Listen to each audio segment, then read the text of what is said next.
snowy day. We are very, very eager to hear our speaker. This is a very cozy setting in which we can crowd in and keep warm and listen to this evening's keynote address by Professor Anne Stoler. I have personally benefited from her gracious company on numerous occasions since moving to New York 10 years ago, and was very delighted when you won the vote from the students. Anne Stoler is, as many of you know, the Willy Brandt Distinguished University Professor of Anthropology and Historical Studies at the New School and founding director of the Institute for Critical Social Inquiry.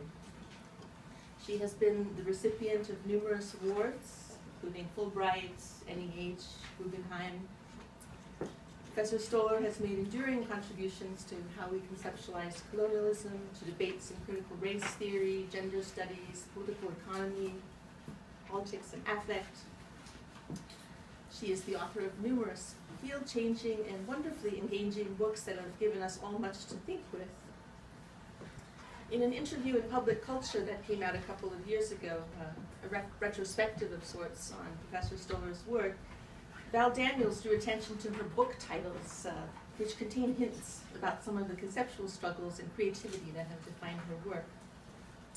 There are too many books to list here, but she has recent edited volumes from Duke University Press, Imperial Debris on Ruins and Ruination, 2013, Haunted by Empire, Geographies of the Intimate in North American History, 2006, a recent monograph, Along the Archival Grain, Epistemic Anxieties and Colonial Common Sense from Princeton University Press in 2009 has been very influential in these hallways. It has a special meaning for us to host Anne Stoler for the 2015 MESAS Annual Graduate Student Conference. She has a PhD in anthropology from Columbia University. Yes. Her work is read avidly by our faculty and students alike, and is a great inspiration to us. Today's talk evinces yet another instance of virtuosic titling, Raw Cuts, Other Folds, Palestine, Israel, and Colonial Studies. Please join me in welcoming Anne Stoler.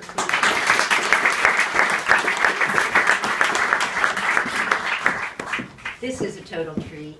Thank you all for being here. It's really a delight. I don't need a microphone, I don't think. I have this bellowing voice that you'll be tired of. I know it's pro forma to say it's a pleasure to be here, but this really is the case this evening for me. One, because I particularly value invitations from graduate students. And among those of you I already know, quite a number of you, I take this to be a true honor.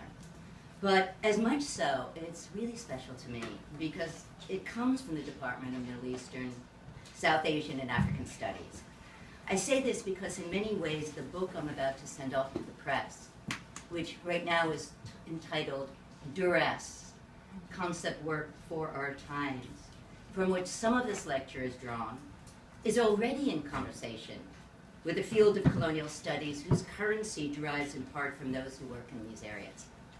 But even more pointedly, the book contains a set of reflections about what we know about colonialisms that have been shaped for me first by 9/11, then the war in on Iraq, and most forcefully over the last 6 years as I've been making my way, as some of you know, to Palestine, without speaking Arabic, unfortunately, to the wall as it was expanding and devouring, to Nablus, Hebron, camps strewn on their edges, in Berlin and most frequently to Ramallah.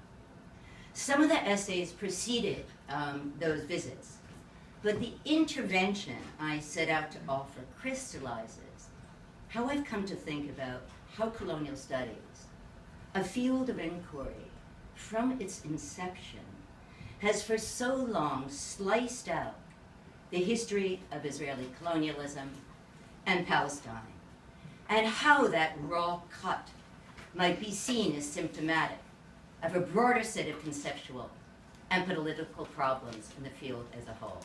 Well, this paper is drawn from the introduction to this book, 75 some odd pages. It's going to go on too long. I promise you I've cut it way, way down. But I ask your forbearance. The book itself is something different than any one of the essays that make it up. It's an effort to identify, to make sense of some pattern contortions in the geopolitical space in which colonial studies has flourished, and to work through a set of experiments, each of the chapters, and how we might think beyond colonial aftermaths toward a more active and visceral colonial presence. If some work in the field of colonial studies has assumed that the connectivities that join colonial past to post-colonial presence are self-evident and unproblematic features to identify and access, I start from the premise that they more often are not. Vestiges of colonial constructions often seem as though in easy reach. Local and regional administrative units may be kept in place, albeit with new agents in them. The segregated divisions of colonial urban planning may be demolished, but still mark the social geography of where upscale housing clusters and dense settlements of privation remain. Roads, railways, bridges, and canals built under colonial engineering projects and with forced local labor may be crumbling, bombed out, or refurbished to move people and produce for new profit-sharing ventures among national elites and foreign multinationals. Oil palm plantations, like those I worked in Sumatra, no longer make peanut butter a U.S. staple. Its acreage is now expanded to supply one of the major biofuels in the world today.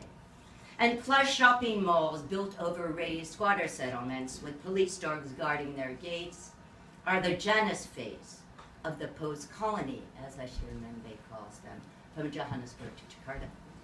But colonial constraints and imperial dispositions have tenacious presence in many more sites and less obvious ways. The geopolitical and spatial distribution of inequities in our world today are not to be sought in mimetic versions of earlier imperial incarnations, but in refashioned and sometimes opaque reworkings of them.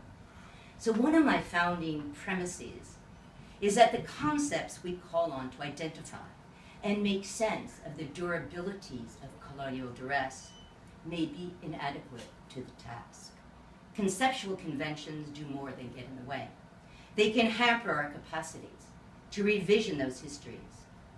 Less obvious may be an adherence to an implicit notion of their stability rather than the fragility of concepts, more fixed than our concepts themselves. Colonial past, the narratives recounted about them, the unspoken distinctions they continue to cue, the implicit lessons they are mobilized to impart, are sometimes so threaded through the fabric of contemporary life forms, they seem to disappear, as if everywhere and nowhere at all. The preserved disrepair of colonial buildings, former slave quarters now pressed into service as World Heritage Sites, colonial ministries updated as archival depots for the dissertation industry, are comforting affirmations that colonialisms are over. Initiatives that firmly and safely consign those places and sometimes the people who once inhabited them as frozen icons of a shameful and distanced past. But leftovers are of less interest to me than the connectivities to those colonial histories that bear on the present and escape scrutiny and recognition. I ask less why than how that may be so. Colonial archives, for one, have a way of drawing our attention to their own scripted designations of what is colonial, making it difficult to stretch beyond their scales and their frames. Environmental changes wrought by colonial plantation enterprises are renamed, compressed as generic ecological hothouse phenomena, and are climatically sensitized contemporary conditions, sharply cut off from the history of imperial mandates that set them on their damaging course. The acrid smell of industrial rubber masks and is often more palpable than the toxins of imperial debris.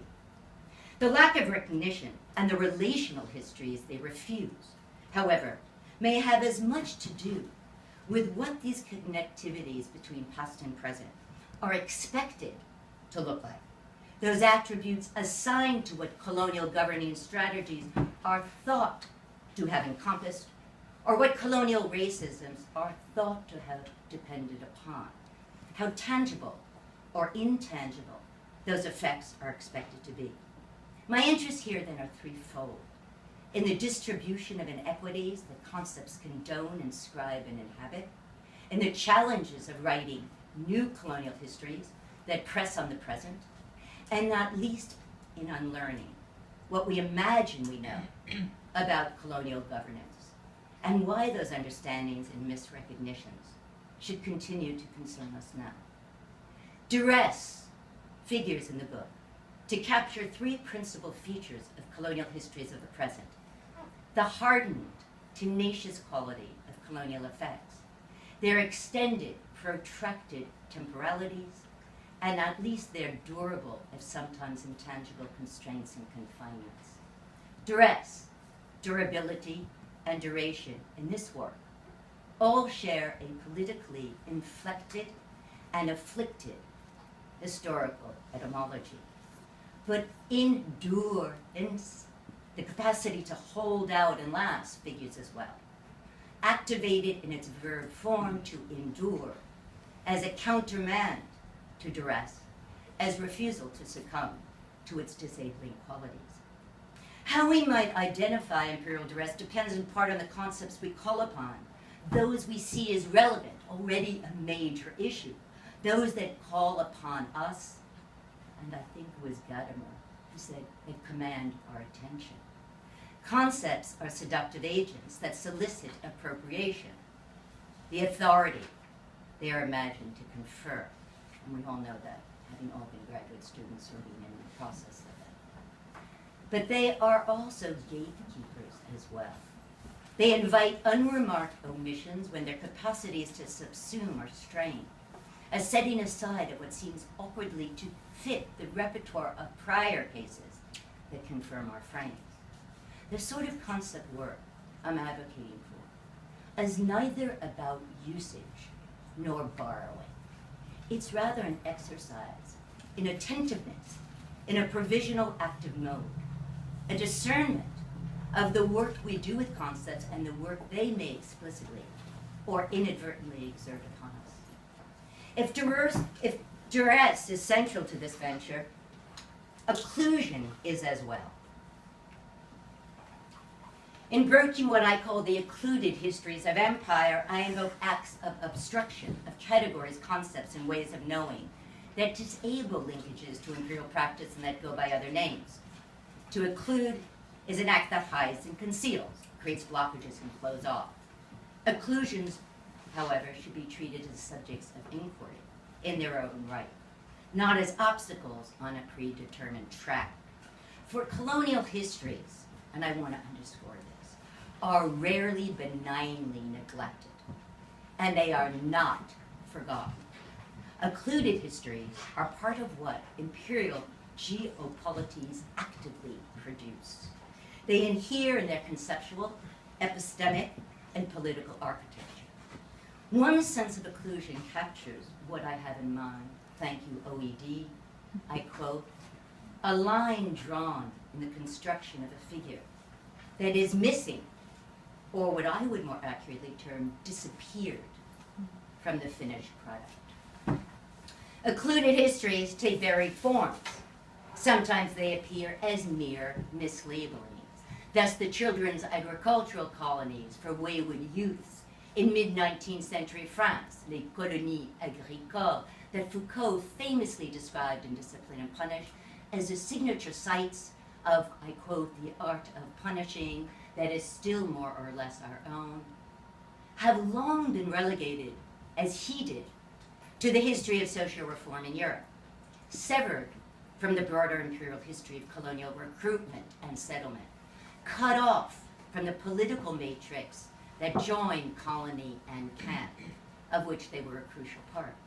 Israeli occupation of Palestine was long treated as a Zionist issue, a shatter zone, I quote, in international politics, as a history of democratic nation-making or a salutary liberation from British rule. But only now, as a cumulative constellation of colonial accretions of imperial forms. Their toxic consequences of Agent Orange, as I've mentioned, the Imperial Debris book, that spread 20 million gallons of deadly herbicides across Vietnam by US forces from 1961 to 71, has been figured as part of the history of warfare and combat zones, their collateral damage, disjointed from the enduring, compounded imperial infrastructural assaults on people and land. If some might argue that these are simply among the many histories that we have missed and just happen not yet to know, as a research strategy, I suspend that judgment. Nor can it be assumed that that which escapes inquiry is simply epistemologically unthinkable, as a dear colleague, former colleague, Michel Rothriot once argued for French colonials with respect to the Haitian Revolution, many of you I'm sure know, silencing the past. I would argue that it was too politically thinkable, not that it was not.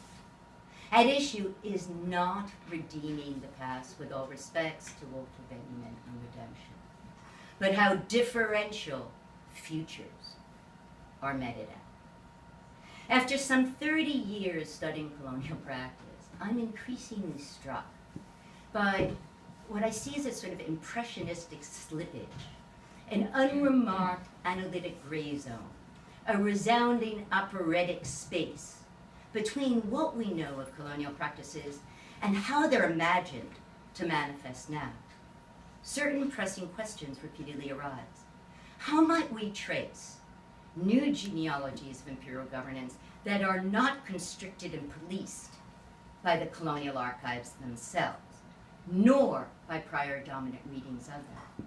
On what grounds have we taken the supremacy of reason, I would say quotes, the supremacy of reason, to define the hegemonic principle of European imperial governance, a lesson that subaltern studies has insisted upon, and what escapes scrutiny by doing so? On what grounds has intimacy become a shorthand for domestic relations, affections, childcare, and sex, but less often for those current and past forms of bodily exposure, intimate violence, and humiliation in non-domestic spaces of prisons, checkpoints, and immigration offices that open to embodied and effective injuries of a different, intensely intrusive and intimate register? What has long made the US military base of Diego Garcia in the Indian Ocean a secret history? And to whom? Or the nuclear test sites that have ravaged large swaths of Native American reservation land or rendered parts of the Mariana Islands off limits to their inhabitants? Why have these not been considered nodal points of imperial landscapes rather than the grist for the case that the US remains politically and territorially an imperial exception? And what notion of imperial history is repeatedly rehearsed with a quintessential model of Victorian India in mind, when more gradated forms of sovereignty, as I've argued for some time, from temporary occupations, mandate protectorates, martial law, trusteeships, military bases, have been equally as effective and pervasive. Think Morocco, Palestine, Puerto Rico, Vieques, and make up not the exception to imperial sovereignty, but its widespread and recurrent norm. This range of occlusions may seem to address disparate issues, incommensurate misrecognition, unique arrangements, and legal confusions. I think our task is to show that they are not. Some occlusions, and this is the difficulty, I mean, I'm in the midst of it. It's not like I've resolved the story here, so don't expect it.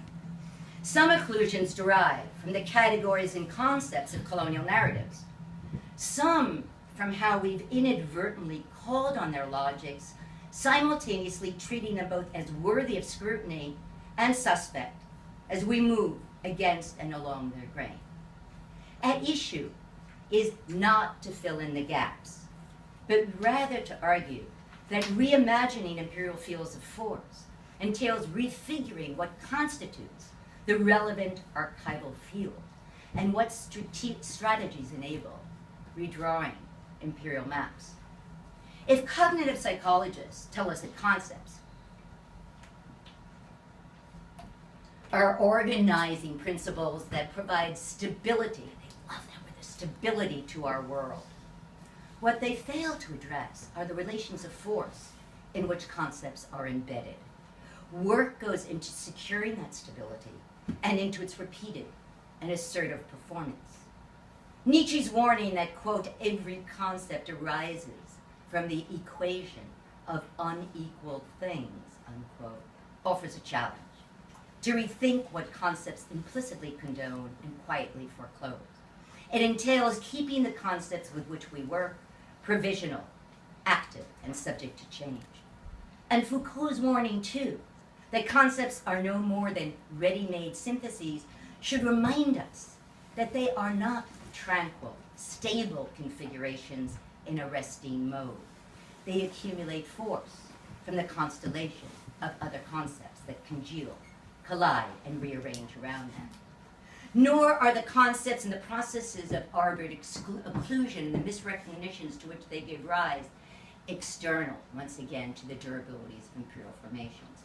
Nor can it be assumed that what endures in distorted, partial, or derisive form, this is something that Ashimembe really, really tried to get at, with difficulty, and I think with only partial success in post-colony, are merely unwelcome leftovers or shadow traces of dismantled colonial systems shorn of their potency and commanding force. Rather than taking occluded sites of blockage as the pedestrian problem of any historical retrieval, here I treat them in each of these chapters as touchstones of political contest and subjects of analysis, as occasions rather than obstacles to ask how conceptual claims assert themselves as entry points of inquiry into the historiography of race, reason, and sovereignty. It is in this messy, troubled space of ambiguous colonial lineages that this venture uneasily rests. Rather than dismiss these sites as aberrant, marginal, or, as they're often considered in colonial studies, as quasi-imperial spaces, here I take some of these sites as key points of access to the elusive form of imperial logics, and again to ask why certain kinds of colonial situations have been taken as patent and prototypical and not others. One tack is to address the often oblique forms and subjacent durabilities in which the practices, perceptions, and geopolitics of imperial governance bear on the present, less as inert residuals than in resilient and revitalized geopolitical and social form. When colonial effects are literally dismembered from the conditions that made them possible, from their content and context, and then get called by other names. This is really a really hard and problematic issue. The terms substituted may not seem problematic in themselves. Urban decay in Detroit, environmental degradation in Sulawesi, industrial pollution in Durban, South Africa, racialized unemployment in France. Such terms are not innocuous, is my claim. They do specific kinds of work as displacements that identify damages, true, but avert attention from the historical ideologies that have made them possible. Again, a new imperial cartography entails a new conceptual configuration and a broader geopolitical map. Foucault's genealogy, I want to suggest, offers a response to just that. A critical methodology, not another name for history to give cachet to what we do. Rather, a refusal to search for distilled origins, but to seek not different histories, but what he underscored is differential ones, as the productive potentials that emerge from tracking dispersed and embattled beginnings, unrealized possibilities, arrested, suspended, and failed experiments that may remain unmarked as proper historical events because they never happened. Attuned to unachieved visions and interrupted imaginaries, genealogy insists on more than contingency, think it provides the space to explore something that Merleau-Ponty once obliquely called histories that have never been present. Two analytic stances could be said to inform colonial studies, and perhaps the sense of some critics that it's way past its prime. I'm thinking of R.F. Derlich's work and many others, caught by frames that have never spoken and no longer speak to the conditions of the present.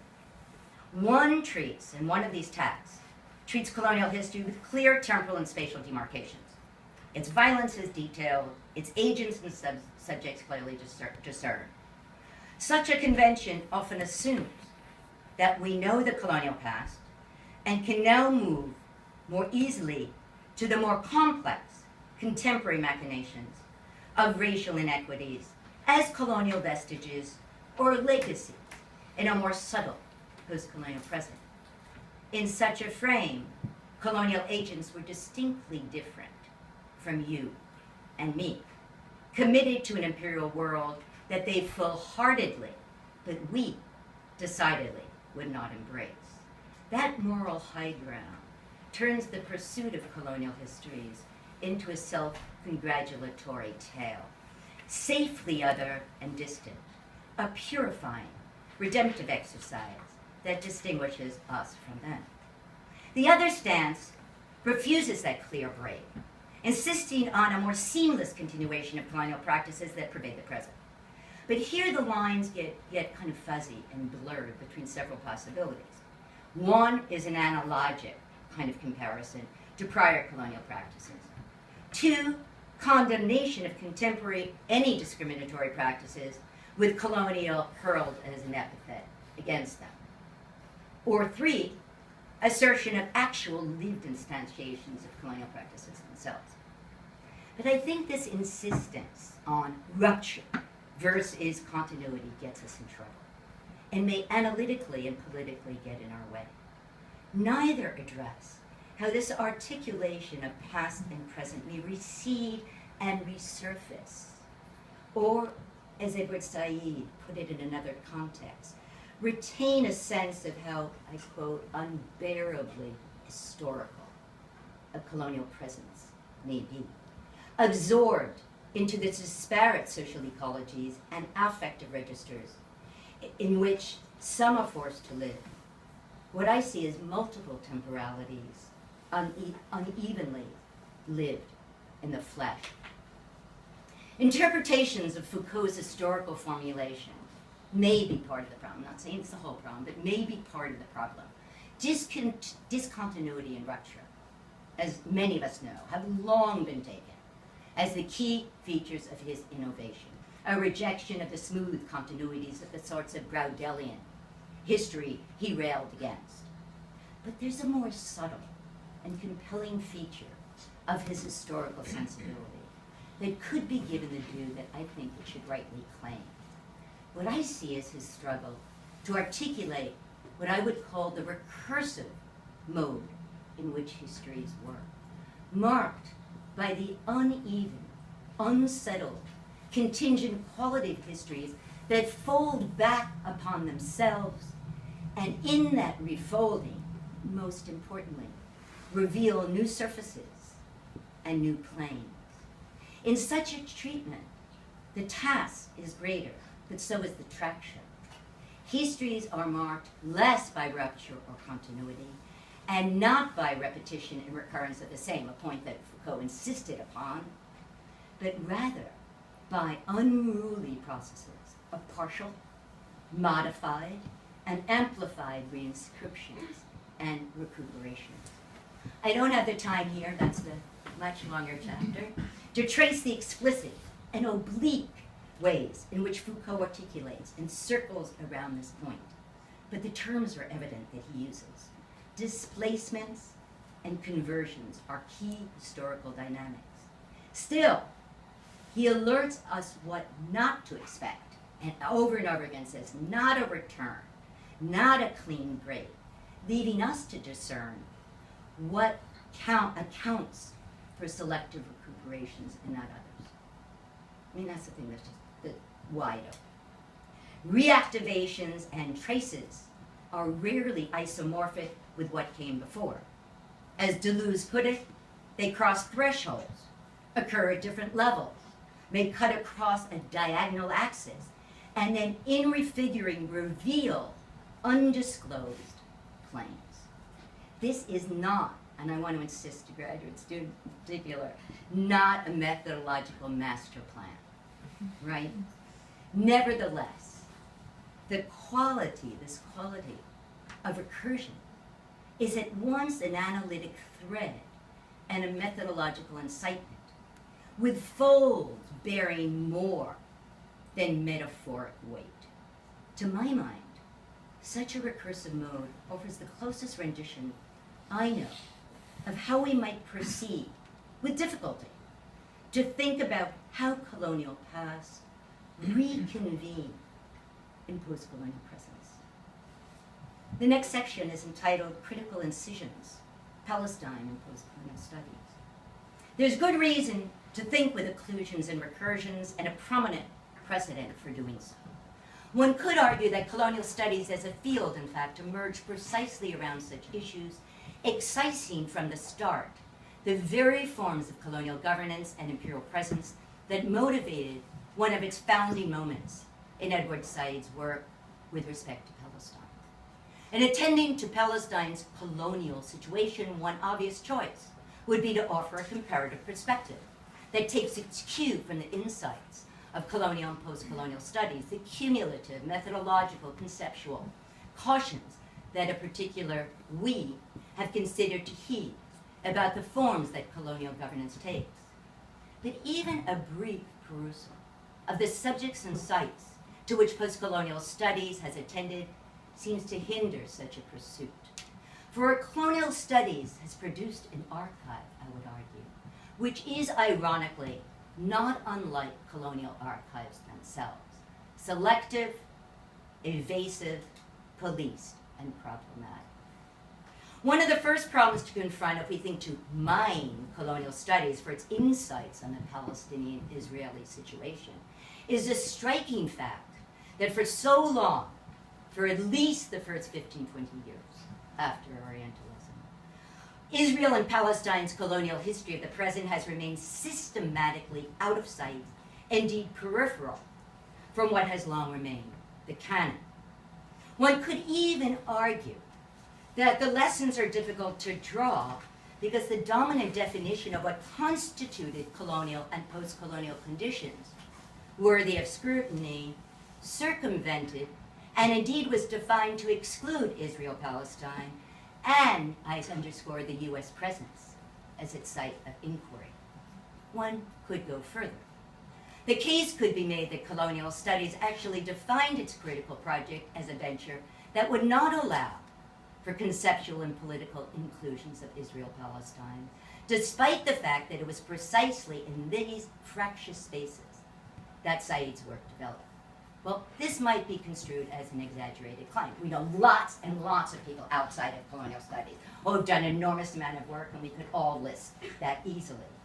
It is not to argue that each of us in this hothouse field who have been participants intended to embrace its exclusions and unstated strictures, or that there have not been those who have produced work that has meticulously analyzed the historical and ongoing practices and principles of Israeli strategies and called these colonial. Still, it remains troubling and noteworthy that Palestine has not been present as one of the places where we might see colonialism in its contemporary form. The colonial principles underlying Israeli governments have not been treated until recently, and we know them, within the broad field of colonial studies itself. Densities of scholarship accumulate and bear weight, as it were, behind our backs. If we look to the initial formulation of colonial studies as a recognizable field, the evidence, at the very least, demands that we ask this question. And asking both what stabilized the core concerns of colonial studies and what was pushed to its edges, I've sought to turn the obvious question around. To ask not what the quintessential and privileged sites of colonial practice might tell us about Palestine, Israel, histories of the present. But what an examination of the politics of scholarship and the itinerant career of colonial impositions in Palestine, Israel, might tell students of colonial studies more broadly about what we imagine we already know about colonial situation, imperial formation.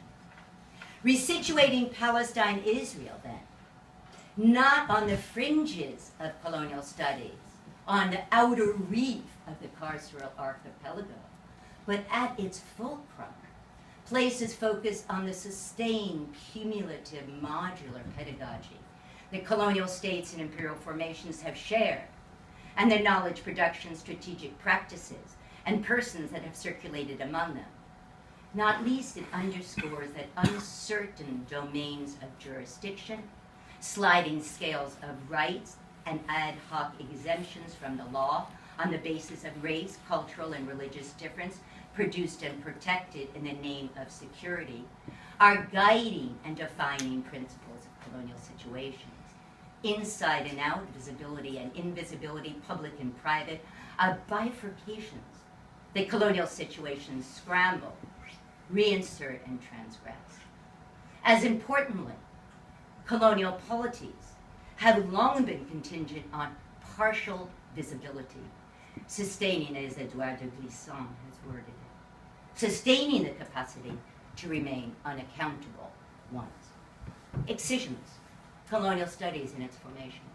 So the question I pose is this: why consideration of Palestine, Israel has so long remained absent from the field of colonial studies, and what has changed to figure it so, as it is, so appropriately open to colonial comparison now?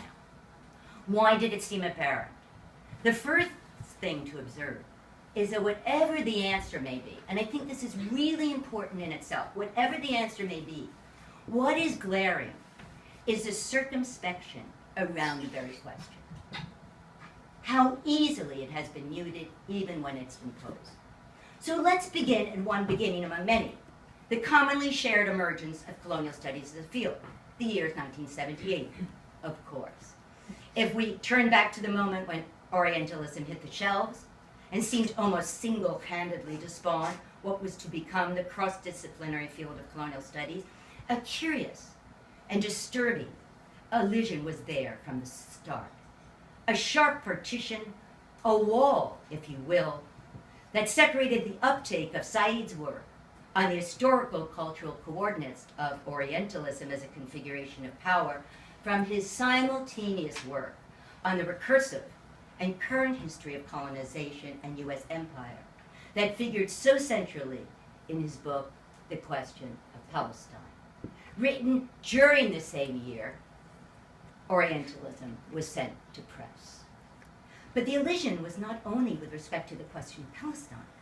There was selective treatment and appeal of the issues to which Orientalism itself spoke, and those aspects of it that garnered scholarly attention.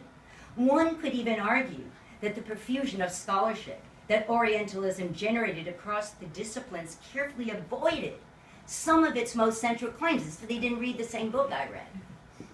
Namely, that it was not only about French and British empire in the 18th and 19th century, nor was it just about Emily Bronte and Jane Austen, but as Said insisted throughout the book, about the U.S. As he was to remind his audience in 2003 in his new preface, Orientalism's first page opens with a 1975 description of the Lebanese Civil War. Said's book was not just a study of how colonial traces permeated British literature of the 19th century. It was a history of the present and about our contemporary world. If many heard the call on the present, curiously, and in what could only be called a patterned fashion, even treatments of U.S. empire carved, even those that did speak of a relatively wide berth around the U.S. in the Middle East and of its entangled history in Israel and Palestine. So, we went to the Philippines, we went to Puerto Rico, we went to Hawaii, but not here. The question of Palestine received little of the acclaim afforded to Orientalism. In the academy, It was almost hushed, as though unseemly and indiscreet, relegated to, quote, the other politically committed Said. There was no note made, and still has been none, on the proximity of the two books written a year apart. The lines were drawn without much ado and with no critical comment. And I had gone through 40 different reviews of both, and I haven't found them, so if you find them, please give them to me. But one could argue otherwise, namely that the intellectual work and political evasions that made that division easy to think and to accept define the geopolitics of a critically emerging field. A field that took pride. I mean, I'm not talking about they, I'm talking about me, right? This is a we. That took pride in defining its task as at once progressive, unshackled from political convention, and subversive in its scholarly incarnation. Ajiz Rahmad was one of the few to argue that the question of Palestine would be the work for which Said would and should be remembered. A claim perhaps too quickly dismissed and disparaged in 1992 when his book In Theory came out. For it is in considering the question of Palestine and Orientalism as conjoined projects that might have served us to address the global network of power relations that joined British colonialism, Israeli occupation, and the colonization of Palestine. And not least to consider Israel's alignments with Western Europe and US agendas to manage Middle East politics and contain Islam with more direct force as it remains today. Should we have done so, colonization might not have remained a description of an historical phenomenon, nor would colonial governance of Palestine have remained relegated to the passé composé. Rethinking the event, I would argue then that the resounding event here is not the much-hailed publication of Orientalism, but the radical sundering, severing, and decoupling of the two-book projects. If an historical event is a moment when common sense fails to do its work, as Foucault defined it, when politics revises that breach of the self-evident, when politics revises what people can know, how they know it, and what they imagine knowledge and epistemology to be, this was potentially, and in weight perhaps, a first-order event. It would be hard to claim that the question of Palestine was a book of comparable import, portability, style, or breadth. It was designed, after all, for a Euro-American public, at the time still unable to utter the word Palestine, or to imagine what the experience of Zionism and its collusion with US imperialism meant to Palestinians themselves. However, the absence of any consideration of the relationship between Orientalism and the question of Palestine, or any reflection on the two as companion accounts, given their tiny and cross references throughout the latter to the former, cannot be taken as an oversight or accidental. I take it as a diacritic of a set of excisions that define colonialism in a highly constricted way, that removed contemporary Palestine, once again, the Israeli state, and mostly US imperial practice in the Middle East, as a site where colonial studies should and could be pursued. Orientalism was made safe for scholarship. The question of Palestine was not. The consequences for the field of colonial studies of the last 30-odd years are evident in a set of critically different ways. What counted as colonialism in its quintessential form was British and French colonialism of particular sorts. Imperialism was a political concept of a Marxist past. When the new imperial history emerged and took off, the subjects were different and the politics were as well. So I think there's a tremendous shift in the politics of this field. I'm not the first to know that US imperialism and imperialism more generally dropped out as colonial studies and colonial culture and colonialism and empire took hold. The US, which had long remained outside the picture of real colonialism with its limited colonies, was the exception. Israel, granted an exceptional status on so many political fronts, among academics, a wide public, and on the global stage was as well. It's true that a handful, and I have listed all of them, and they're all the footnotes, of progressives in and outside the academy in the 1970s and 80s from Israel, Palestine, South Africa, the US, Europe, made the lonely and unpopular case that Israeli occupation was a euphemism. And it was colonization that was the issue. Arguments that had been made by Fayez, I'm going to pronounce this wrong, Fayez Sayah, S-A-Y-E-G-H? Hmm? Say it right. In Zionist colonialism in Palestine, he made that case in 1965.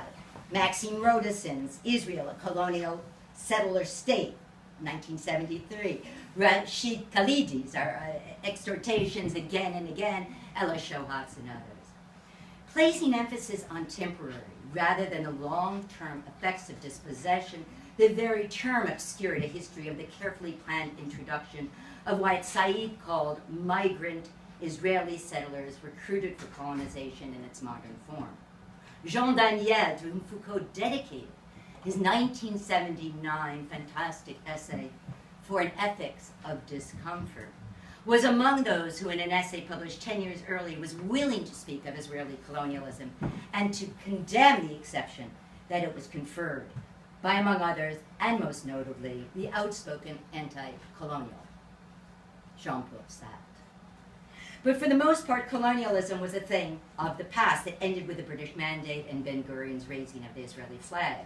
Israelis and Palestinians could be studied as those embroiled in a contemporary conflict as a problem of U.S. foreign relations, or as those with tribal populations and ethnographic subjects. Students of comparative colonialisms and imperial circuits of knowledge production, so profusely researched over the last 2 decades, stayed clear of the Israeli state. This was the case even for those who self-identified with the politics of that history. As students of colonial studies, they did not. One need only look at some of the major edited volumes that appeared in the 15 years that followed the publication of both of the books to see how widely that birth around Palestine was drawn. Bill Ashcroft, Gareth Griffiths, Ellen Tiffin's Empire Writes Back, 1989. The Post-Colonial Studies Reader, 1995. Nick Dirk's Colonialism Culture, 1992. Anne McClintock's Imperial Leather, 1995. Fred Cooper and Ann Stoller's Tensions of Empire, 1997. Amy Kaplan's The Anarchy of Empire and the Making of U.S. Culture, 2002. And Amy Kaplan comes over to a very different position, 5-7 years later. But there, it's not even mentioned. Are as good examples as many, and there's so many more. Palestine is absent from virtually every edited volume that republished the canonical essays that put colonial studies on the academic map. Gyan Prakash's After Colonialism, subtitled Imperial Histories and Post-Colonial Displacements, 1995, would have seemed a likely place, no? For an inclusion of one essay on contemporary Palestine. But the one essay on the region was by whom? By the wonderful historian Zach Lockman, which ends a fine-grained analysis of the part played by Palestinian workers in labor Zionism in 1929. Post-colonial displacement, in Prakash's introduction, is not to be found in Palestine. Within American Studies, the occlusion was stark when the American Studies field sprinted in the direction of rethinking the nature of U.S. empire, and it certainly did. As distinct from an earlier literature on U.S. imperialism, what emerged were trenchant indictments and thoughtful analyses of Samoa, the Philippines, and Cuba. Military installations in the archipelago of U.S. empire have come into prominent view, partially after 9/11. Israeli/U.S. cooperation, investments, shared technologies, and strategies of surveillance about which we know so much now. In short, military, cultural, and economic traffic and the affiliations they secure still largely have not. Again, within that field, that's changed immensely. I draw on this case not to rehearse the colonial history that has been and continues increasingly to be so thoroughly researched and dissected, and among many of you here, to underscore, but rather to underscore, so the selective sites and subjects of those of us who have pursued colonial studies as an academic field for so long. As importantly, the observation prompts another sort of question about the limits of critique that critical colonial studies has pursued. Perhaps a question similar to one Nick Dirks posed 2 decades ago, when he asked whether colonial studies in 1992 had become safe for scholarship. Well, I think Nick got the timing wrong and missed the mark. The more fundamental question is whether the field of colonial studies was made safe for scholarship from its beginning by this inclusive process that held the 2 texts apart. Which prompts yet another question. What would colonial studies look like today if both texts had been given the same analytic weight to define what constitutes critique, what a post-colonial agenda might look like, and to craft its canon? Lessons turned around on Palestine and colonial studies. I draw on the insights of colonial and post-colonial studies as well as its critical interventions. But my impulse is to do something else that moves in a different direction, namely to look at some of the questions that colonial studies itself has long set aside, at the sorts of questions we did and did not ask, and the conceptual frames that made it easy to do so. And further, to track what has more recently shifted in scope and scale, as our problematics have been reformulated to provide a window onto colonial sites once decidedly outside the canon. An alternative attention to degrees of imperial sovereignty, sliding scale of rights, into what I've elsewhere called the politics of comparison, may help make sense of the non-exceptional ways in which the rule of law has not been an antidote to unbridled acts of dispossession, but rather has been deployed to maximize what Yoav Mahose has called the fluid jurisprudence of Israel's emergency powers that has served those ends. Semblances of sovereignty, ad hoc removal of entitlements, suspension of property rights, reinstatement of partial ones. These are all within the normal functional bounds of how colonial governance has operated and the strategies in which imperial formations invest. Ahmad Saadi's Through Surveillance draws an extensive documentary evidence to make the case that, I quote, the systematic thinking and consistency in the Israeli state's actions were not ad hoc strategies, but effected as early as the 1920s by protracted and deliberate design. What we might think of as a conceptual politics of colonial studies has shaped what has not been available to think about colonial past and about what has long remained on the policed edges of colonial studies as a field and fashion of inquiry. But what was it that was condoned and condemned? For one thing, colonial studies as a field of scholarship, despite its critical intentions, often subscribed to the very distinctions made by colonial polities themselves about what was a colony and what was not. Exceptionalism reigned. Said nailed it early on when he said that, I quote, every empire has imagined itself as an exception, for which force is a last resort, unquote. He was right, but I think one could take that observation even further. Colonial states operate as states of exception that vigilantly produce exceptions to their principles and exceptions to their laws. From this vantage point, the U.S. is not an aberrant outlying empire, and as Israel is not an aberrant colonial state.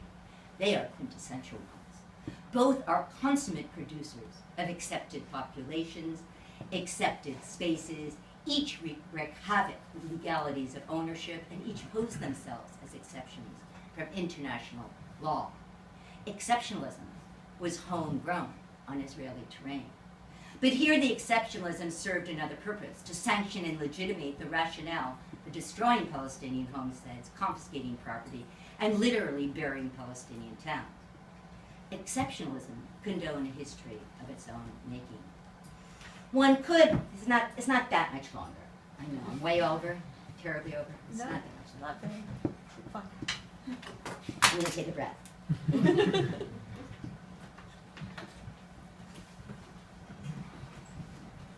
One could argue that colonial studies made no conceptual space for the very forms of colonial governments that motivated Said's work. Reading the question of Palestine along Orientalism may have provoked a different set of questions that are more present in colonial studies now, about the relations between imperial formations, about the global network of power relations that join British colonialism, European races, and the persistent encroachment of Israeli settlements on working Palestinian land, and the powerful alliances forged by Israel with Western European and US agendas to manage Islam and Middle East politics. We might ask what colonial studies would have looked like if the Israeli state had not been off limits, if comparable analytic weight had been given to define the post-colonial agenda and to craft its canon. It was, after all, in the question of Palestine, more directly than in Orientalism, that Said had set out a direct line of inquiry into what he called, I quote, the moral epistemology of imperialism, unquote. Both of Said's books place the US as part of an imperial constellation,